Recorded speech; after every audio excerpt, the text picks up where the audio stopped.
Hey everyone, James here. On September 13th, 2016, I released a Talking Tuesday video, back when I tried doing theme days during VEDS, in which I discussed who my personal favorite MCU hero was at the time, which turned out to be Iron Man. The video itself, yeah, it's not very good. Kind of the usual suspects here. Didn't really script it, didn't really have good audio, and, I just didn't really know what I was doing.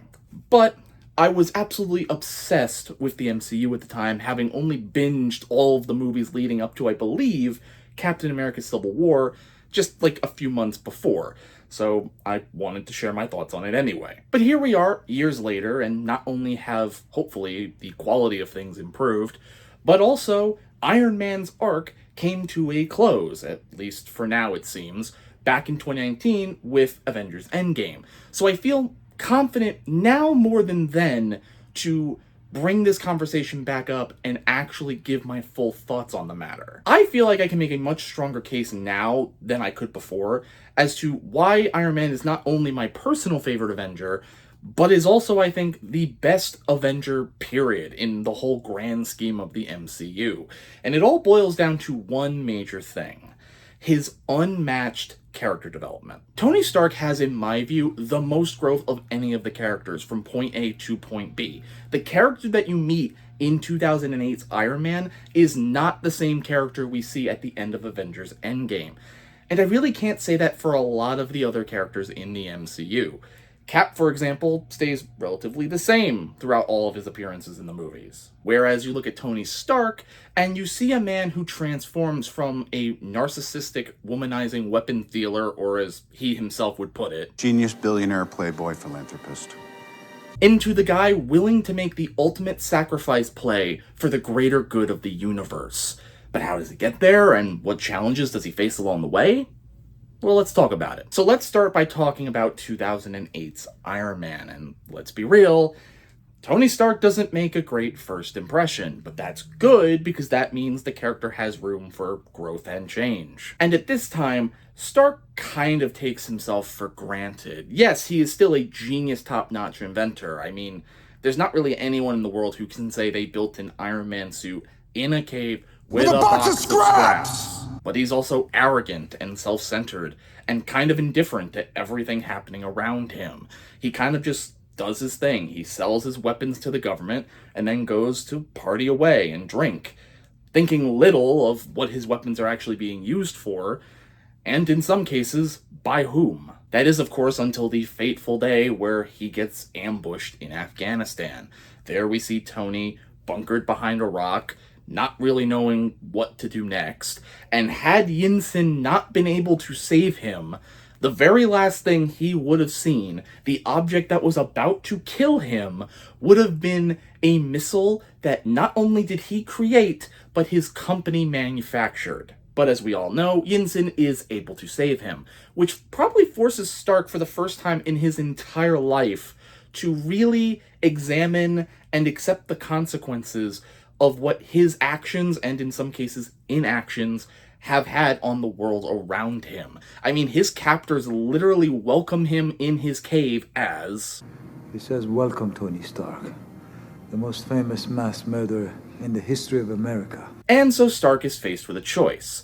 Either he finds a way out of his current predicament and then goes back to America, takes back control of his company, and accepts responsibility for what it's done, or be complacent that his true legacy on the world is going to be a body count, and thus the birth of Iron Man. In fact, I'd actually argue that this experience, as well as the parting words of a sacrificial Yinsen to Don't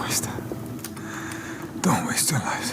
has a hand in creating arguably Tony Stark's biggest character flaw that gets explored throughout the whole MCU.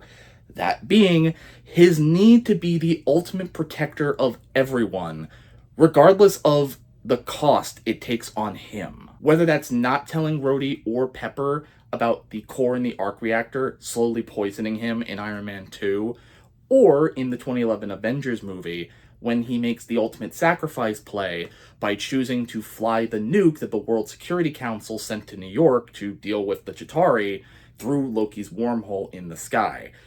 Which, sidebar, One of the things I don't think gets talked about a lot in the MCU is how literally within the first phase, we have a shadowy cabal literally sending a nuke to New York City, potentially killing millions of people just to deal with an alien invasion. Like, can we talk about how kind of fucked up that is as a concept for a second? I think it's the only time in the MCU that the idea of nuclear weapons are brought up, but not in the context of a villain setting them off. It's just, oh yeah, the World Security Council, let's nuke New York. But moving past that, I also think the 2011 Avengers movie is probably the first time the broader MCU got to see the true Iron Man. The guy who they thought was just out for himself, who had no devotion to the team whatsoever.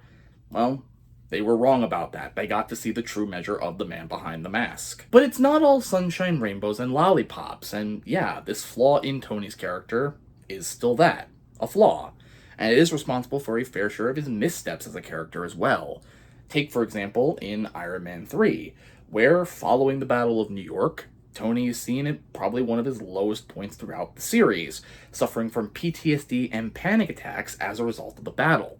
And after constant threats from this proposed Mandarin, and after Happy Hogan gets injured, Tony rather brazenly, on a broadcast, openly threatens the Mandarin and tells him to bring the fight to him, even giving his address. Even going back to the Battle of New York for a second, I think that whole ordeal is solely responsible for magnifying this flaw in Stark's character tenfold.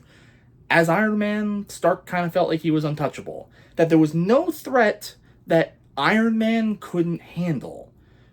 But after being confronted with evidence to the contrary, he sees that there are indeed threats that loom from worlds he never thought possible. And while he is reassured by Cap that they can fight anything as long as they're together. We're the Avengers. We can bust arms dealers all the live long day, but that up there, that's the end game. He said it! He said it! How are you guys planning on beating that? Together. We'll lose. And we'll do that together too. Those fears and that flaw in his character end up taking a strong hold over him in Avengers Age of Ultron. In that movie, after Wanda shows him a vision of deadly proportions where he sees Cap basically tell him to his face, You could have saved us. he hatches his plan for a suit of armor around the world, thus the birth of Ultron, which of course backfires. Big time. The defeat of Ultron and the resulting destruction of the city of Sokovia, as well as the countless lives lost as a direct result of the Avengers' involvement, kind of puts Tony back in a similar position that he was in Iron Man 1, where guilt is driving a lot of the decisions that he makes moving forward. But what's worse is this time you had a guy who actually thought he was doing the right thing, who actually thought he was making amends for his past misdeeds, who actually thought he was fighting for everyone, for the people of Earth, and being a hero. But as we see in Cap Civil War, that might not actually be the case, because he's confronted by a mother who lost her son during the fight with Ultron in Sokovia, and, well, she basically blames Stark for it. You think you fight for us? You just fight for yourself. Who's going to avenge my son, Stark? He's dead, and I blame you. This then spirals into the whole Sokovia Accords thing, and the resulting arguing over whether to sign or not to sign only does nothing but divide the Avengers even further, sealing the fate that they are not going to be able to come together fully in time to fight and defeat Thanos' invasion and the snap as a result of that in Infinity War. And when Tony gets back to Earth at the beginning of Endgame and tells everyone, I saw this all coming from Wanda's vision back in Age of Ultron, Stark, embittered, basically flips the conversation he had with Cap right back to Cap in his face. I believe I remember telling all yous, Tony, live and otherwise, that what we needed was a pseudo armor around the world. Remember that? Whether it impacted our precious freedoms or not. That's what we needed. Well, that didn't work out, did it? I said we'd lose. You said, we'll do that together too. And guess what, Cap? We lost. And you weren't there. I got nothing for you, Cap. I got no coordinates, no clues, no strategies, no options, zero, zip, nada. No trust. Liar. So he gives up. He hangs up the mask, literally moving to a farm upstate. He realizes now that the job isn't Iron Man's, it's Tony Stark's. The job now is to be the best father he can be to Morgan, and the best husband he can be to Pepper. You could argue he loses that sense of optimism that he once had. Even when he is confronted by Cap and the others about the idea for the time heist, he can't bring himself to take the leap of faith. Only doing so once he spends a night discovering time travel. Like you do. He realizes he has a chance to undo the mistakes of his past and bring everyone back, end the suffering, end the fight once and for all. Knowing full well in the back of his mind, there is a lot that he personally has to lose should it all go sour. We got a shot at getting these stones, but I gotta tell you my priorities. Bring back what we lost? I hope, yes. Keep what I found? Have to, at all costs. And maybe not die trying. Would be nice. Sounds like a deal. Flashing forward to the Battle of Earth, which, sidebar, is probably one of my favorite scenes throughout all of the MCU. There's just so much going on in the background. There's always something to look at. You always watch it and discover something new, some other hero doing something in the background. Again, amazing fight, no notes. And it's specifically when all looks lost. Thanos is getting the upper hand. He's got the gauntlet, which has the stones in it, and Tony Stark thinks of a way that he can get it back. And he is reminded of his conversation with Strange in Infinity War about the one outcome where they win, and realizes it's him. He has to make the sacrificial play. And so he does. He gets the gauntlet on and snaps. He doesn't even hesitate. He knows the power of the stones will surely kill him, and they do. And when Pepper comforts him and says, "Your job is done, you can rest now," that's when Tony Stark, and the light in his chest, even though it's not connected to his chest anymore, but you get the point, finally goes out. The job of Iron Man is done. And what follows is probably one of my favorite, and I would argue one of the most touching scenes throughout all of the MCU, which is after Tony gives his own eulogy, which is fitting, we see floating out over the water the gift that Pepper made him in Iron Man 1, which read, "Proof Tony Stark has a heart." And whenever I look at that scene, I'm reminded of what Zeus told Hercules in Disney's Hercules at the end about what it means to be a true hero. Fine work, my boy. You've done it. You're a true hero. You were willing to give your life to rescue this young woman. For a true hero isn't measured by the size of his strength, but by the strength of his heart.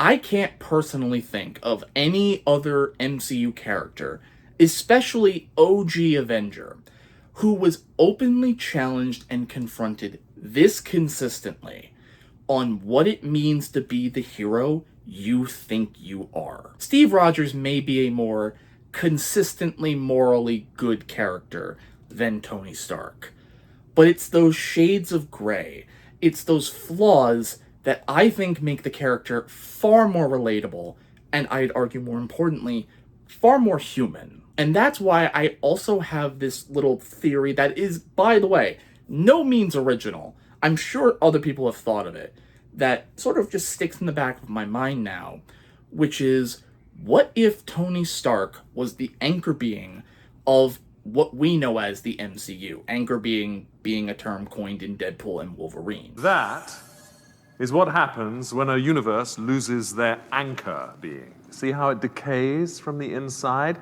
This is how a reality dies. What's an anchor being? An anchor being is an entity of such vital importance that when they die, their whole world slowly withers out of existence. And whether that is true, and whether or not it comes to pass with the whole Doctor Doom of it all now, remains to be seen.